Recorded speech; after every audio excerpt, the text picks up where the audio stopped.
Number 4 is the resurrection. This is your guide on the journey through the icons at Resurrection Catholic Parish, Mary Katsilometes, to introduce you to what I call the joyful homecoming. Do you hear it? Don't you hear? Don't you hear the rocks tumbling and crashing around us as our hearts are shaken out of the complacent familiarity that can infect our faith? As you are confronted by this image of the descending and ascending figure of the all-powerful Jesus, Son of God, Son of Mary, God from God, light from light, aren't you shocked, astonished, excited, and challenged? Isn't it amazing to not only feel amazed that this story of Christianity is true, but that we can build or rebuild our lives around it?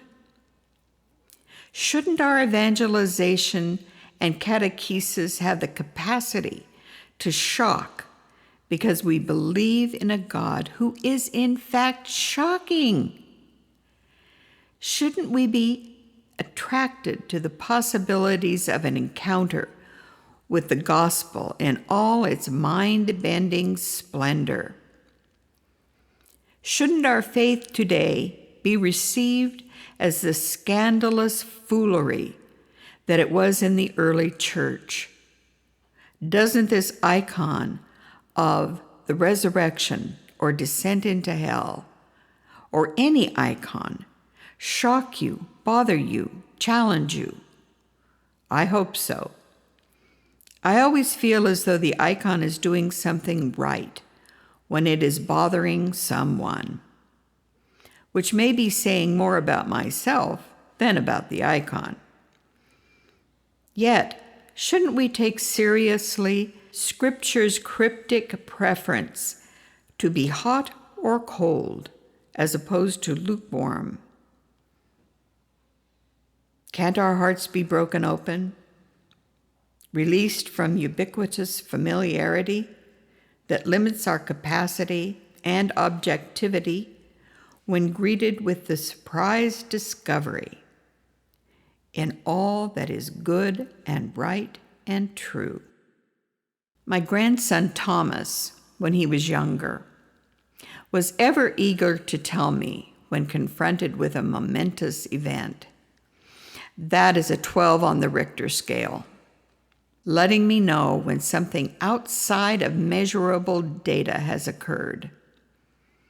Indeed, for me, the design, drawing, and painting of these icons has been a 12 on the Richter scale. Each one in its own way drove me to my knees, filled me with exaltation, and also perhaps drove me a little crazy as each of these 7-foot-tall figures emerged, with perhaps the craziest event being when I found myself on the last days of writing the face on the resurrection icon, singing Elvis Presley's "Hunka Hunka Burnin' Love" as I painted the face of Christ during the final days of writing this icon. Then look at the icon. Look at these figures. Notice how they burst from the rocks, shockingly alive.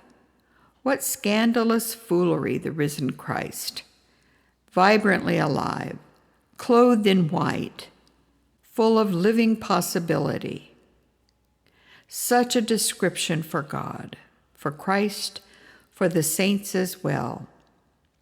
Then look at the figures of Adam and Eve, all mankind, all womankind, pulled out of their tombs with helpless hands, grasped in the powerful grip of the hands of Christ. What a statement these hands make. You are helpless without me. I have pulled you out of death and into life. all of us, from all time.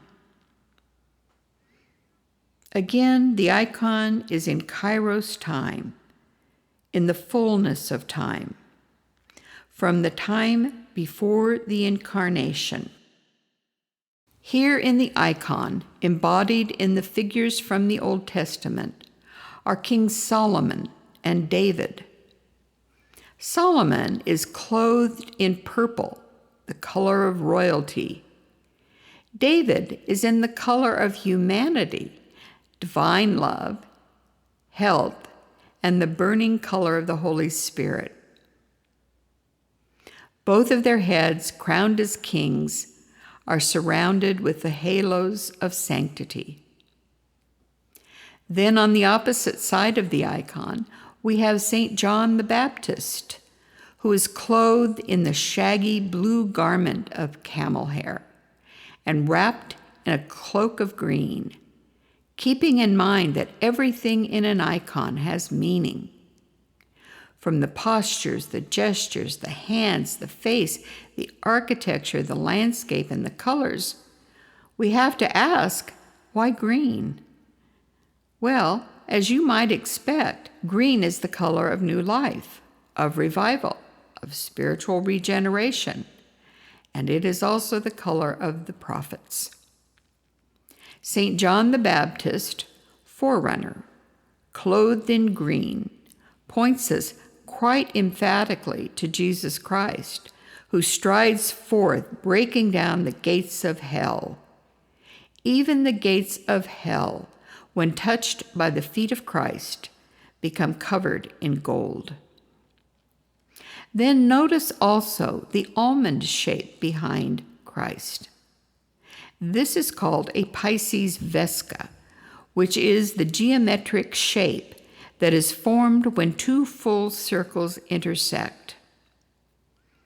The circle that we spoke of earlier is used as a symbol for God.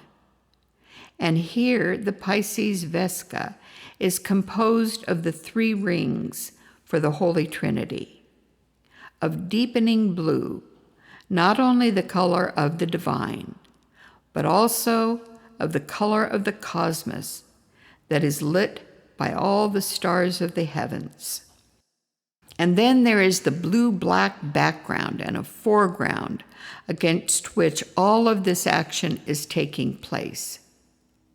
A couple of things to mention about this color is that black, seeming to be the absence of color, actually embodies all colors. It symbolically represents the denial of the light, and yet it is in the darkness that the light of the world breaks forth.